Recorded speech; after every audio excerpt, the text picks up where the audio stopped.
Donc on passe à l'étape du réservoir d'essence. Donc voici le schéma du réservoir d'essence.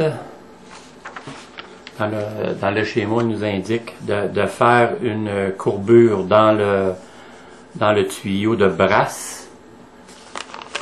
Donc moi ce que j'ai fait une courbure comme celle-ci.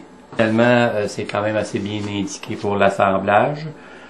Donc je vais procéder à l'assemblage et puis je vais utiliser le tuyau qui est utilisé n'est pas coupé. Donc on doit couper le tuyau pour avoir la bonne longueur. Donc c'est important quand on insère le tuyau, quand on va avoir la bonne longueur du tuyau, il faut qu'on puisse aller directement dans les coins, mais sans toucher dans le coin avec le clank. Le clank qui lui tire l'essence, qui s'insère ici au bout des tuyaux. Donc c'est important que ça n'aille pas, que le clank ne touche pas dans les coins. Sinon, si votre hélicoptère tourne et puis il reste bloqué dans le coin, puis il n'y a plus d'essence, mais ça va empêcher l'essence de passer.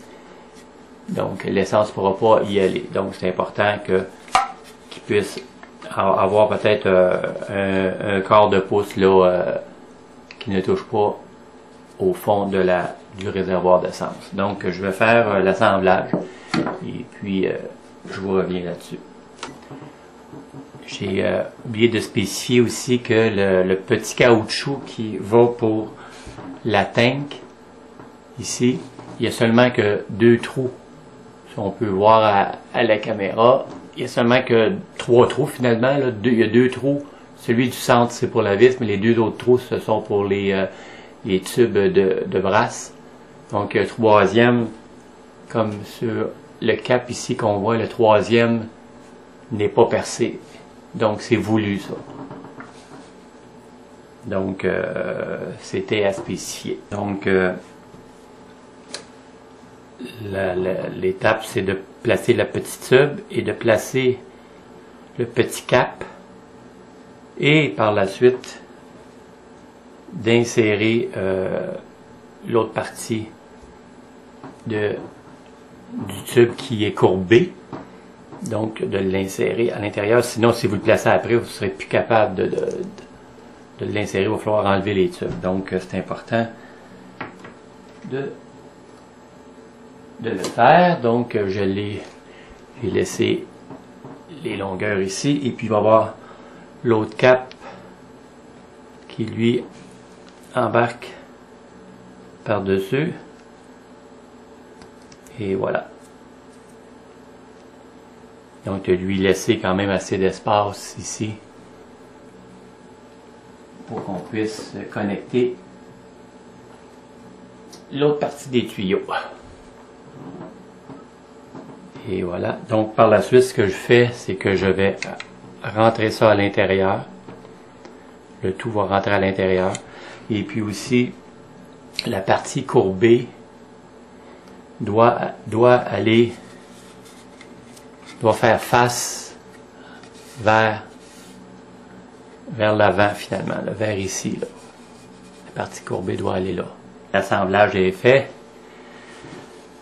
Donc, on peut pas voir, je crois, à travers la tank, mais le réservoir, mais on peut voir à la lumière que le clank ne touche pas au fond du réservoir. Ça, c'est assez important.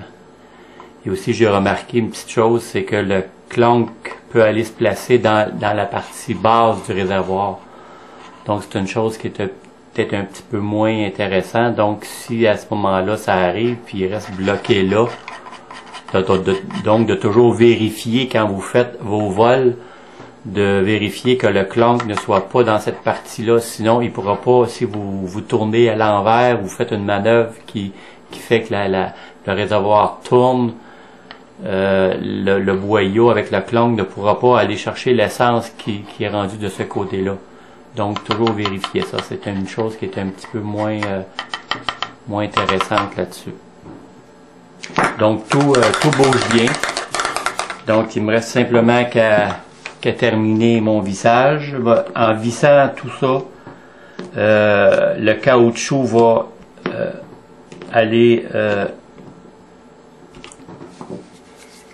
faire l'étanchéité avec la vis. La vis va tirer et va pousser les caoutchoucs de chaque côté des parois et ça va faire l'étanchéité. Donc ça complète la partie du réservoir.